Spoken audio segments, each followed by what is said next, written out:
There's a movie I want you to watch and learn from. Let's talk about that.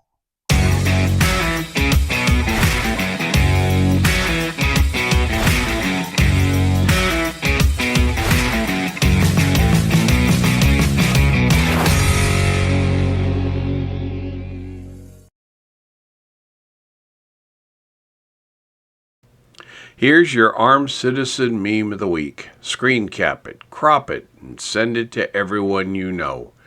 It'd be a lot cooler if you did. Now, let's get on with the content. In 1986, there were basically zero armed citizens.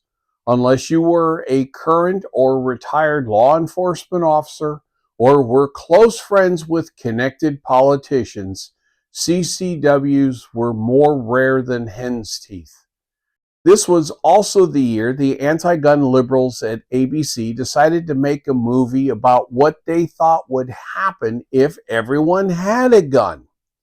It was a direct-to-TV movie called The Right of the People. The most notable actor you would know is Billy D. Williams, Lando Calrissian from Star Wars.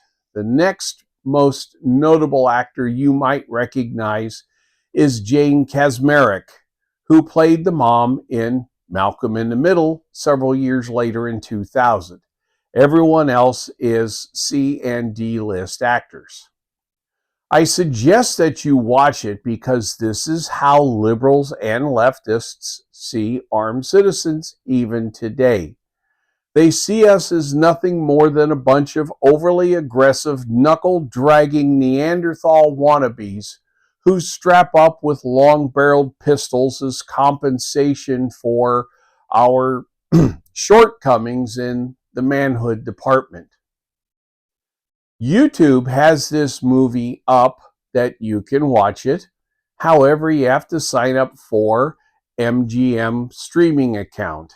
And of course, you get a couple of days free before they start billing your credit card.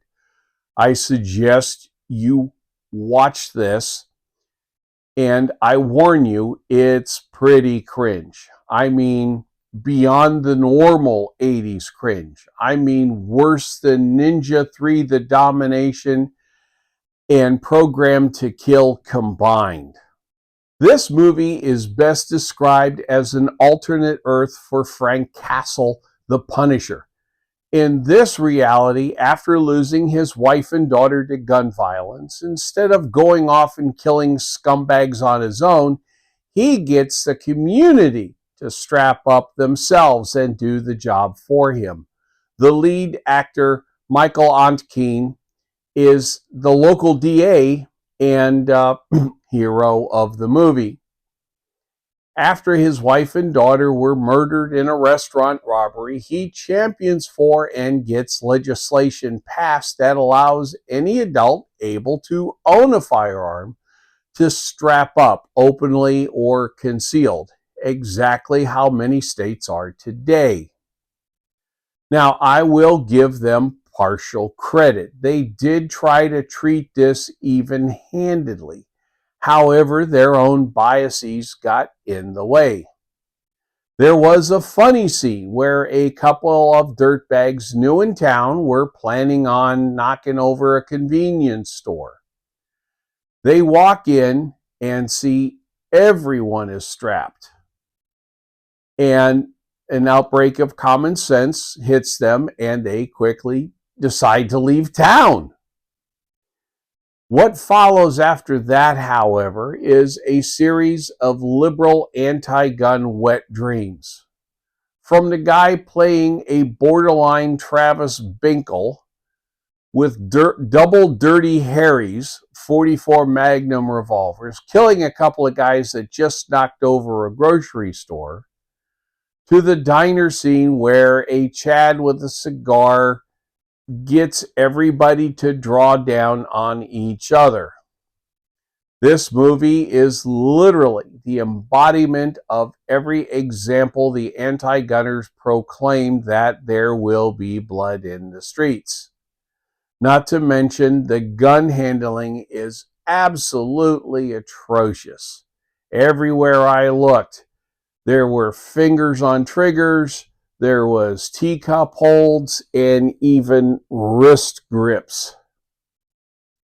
So if you ever wondered why those against the civilian ownership of firearms think and act the way they do, this is what they think and believe of us.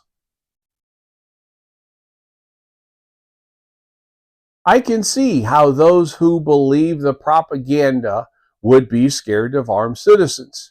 If we were like the characters in this movie, I'd be scared too. Thankfully, we're not.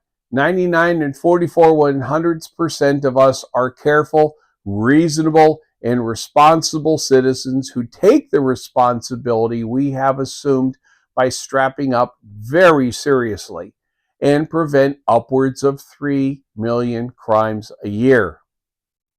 Because of this propaganda, those weak-minded people demand the rest of us to disarm and clamor for the state to protect them, all the while ignoring the government's intentional revolving door of justice, releasing violent repeat criminals directly back onto the streets after being arrested, leaving victims like Irina Zerzutska, Deborah Kawam, and Jeanette Markham in their wake.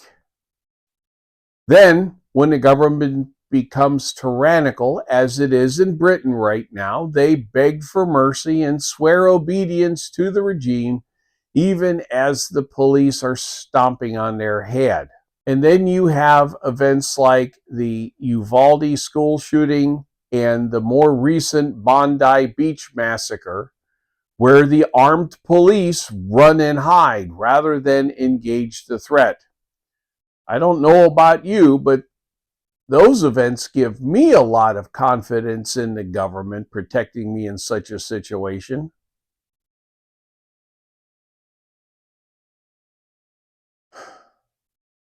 To successfully engage in discussion with these people, we must first understand their mindset. This horrible, horrible cringe fest of a movie gives us a pretty good look. Once we understand that, we can work on winning them to our side with facts and hopefully reason. Stay safe, stay bullet free, tell your family you love them every chance you get. Y'all have yourselves a wonderful day.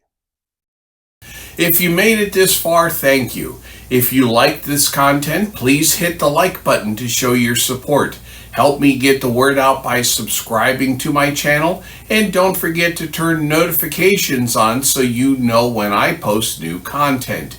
If you think this content would help your friends, the share button helps you get it out to your social media. Comments mean a lot to me, good or bad. Please leave one. All right, go forth and have a most excellent day.